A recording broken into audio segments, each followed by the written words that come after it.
Let me talk to you for a minute about feminist sloganeering that invariably is sold as some sort of stop the violence initiative, like the Take Back the Nights and the Slut Walks, followed up by proclamations of female independence. Take Back the Night represents yet another example of feminist delusion in regards to how the world operates. Now, it's common sense that a lot of deviant criminal deeds go down at night, and we have the National Crime Victimization Survey from the Bureau of Justice Statistics report that 68% of rapes occur at night between the hours of 6 p.m. and 6 a.m. This means that by definition, women that choose to go out at night will have a higher likelihood of getting raped. This is not to be conflated with an advocation of rape against women. It is simply a glaringly obvious reality. The same way that saying men who go to prison are more likely to get raped is a statement of fact that in no way advocates male prison rape. It also goes without saying that rape should be fought against, deterred, and punished to the fullest extent possible. And that's whether it be in prison or at nighttime or any other time or place that it occurs.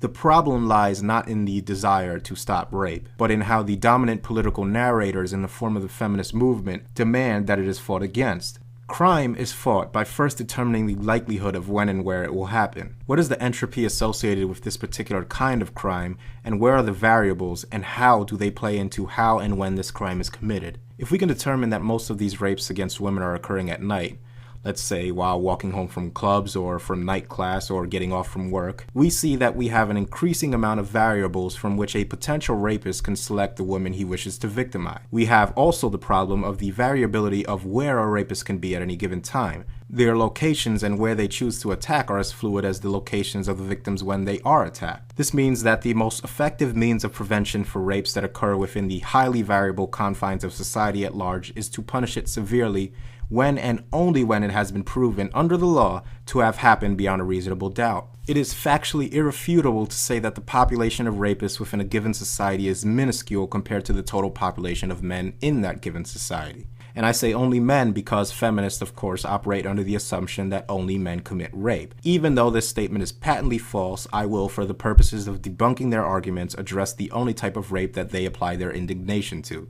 If you have a problem with wasps and their stingers, knowing that the total number of wasp nests compared to the amount of benign and even beneficial insects are small on your 30 acres of property, you do not charter Cessnas to carpet bomb the entire property with carcinogenic pesticides. You track down the individual wasp nests and you punish them, not the entire ecosystem, but only the wasps.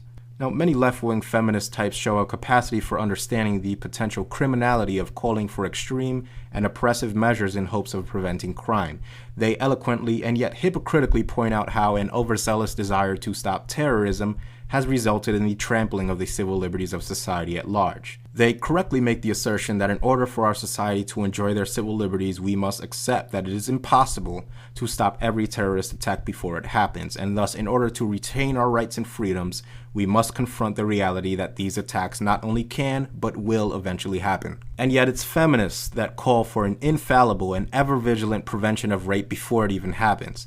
They demand this protection from the patriarchy nonetheless. They proclaim their intentions to take back the night, but how many feminists do you see on the front lines actively attempting to find and physically prevent a rape in progress from happening?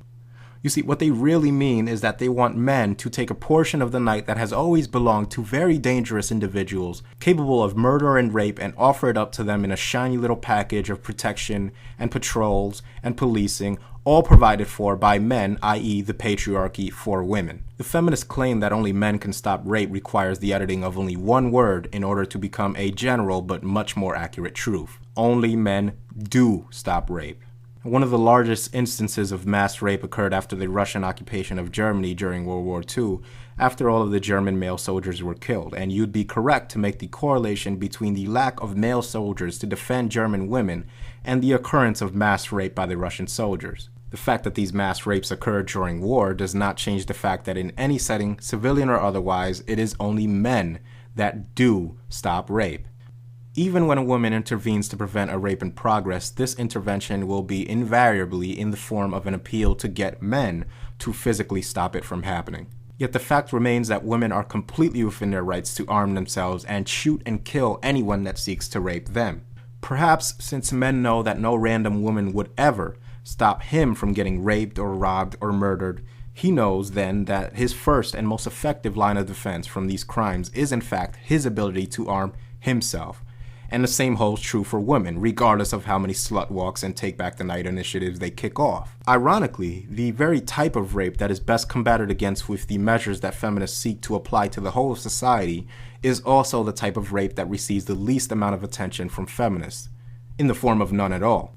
And I'm referring, of course, to male prison rape, in that the 100,000 or so square feet of a modern prison is orders of magnitude smaller than society at large, and constant, ever-present surveillance backed up by the potentially immediate reaction of force once a rape in progress is detected is much more feasible within the confines of a prison as opposed to the public sphere. The feminist narrative, unfortunately, is one that claims to fight against rape in all of its forms whilst pretending that only women can be victims of it. How very convenient.